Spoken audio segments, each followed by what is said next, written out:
سلام، امیدوارم که حالتون خوب باشه. امروز اومدیم توی طبیعت و از فضای خوب طبیعت داریم استفاده می‌کنیم و می‌خوایم در مورد موضوع عزت به نفس و اعتماد به نفس صحبت کنیم. امیری هستم، روانشناس و روان درمانگر.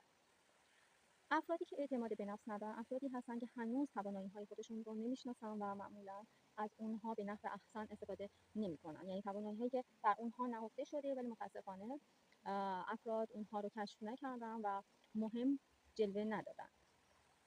همه ما استعدادها و توانایی‌هایی در وجودمون هست، ولی اینکه چجوری اونها رو کشف کنیم و چقدر زمان در طی روز بذاریم و به این موضوع فکر کنیم و اونها رو تقویت کنیم مهمه.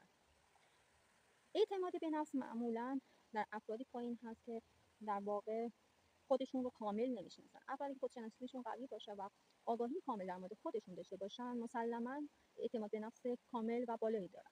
اعتماد به نفس یعنی شناخت توانایی‌های خود و اینکه باور کنم همچین توانایی‌هایی در من وجود داره و از اونها میتونم به نحو احسن استفاده کنم توی کارهام و برای رسیدن به هدف و موفقیت.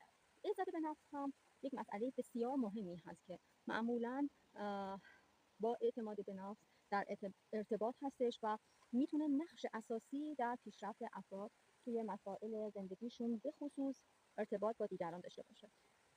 اگه من به خودم ارزش قائل باشم و به دیگران احترام بذارم، مسلماً عزت به نفس بسیار بالایی دارم، چرا که افرادی که نمیتونن با دیگران ارتباط خوبی برقرار کنن و اونها رو دوست داشته باشن و حسادت در آنها وجود داشته باشه، اینها افرادی هستن که عزت به نفس پایینی دارن و هیچ وقت نمیتونن به اهداف خودشون برسن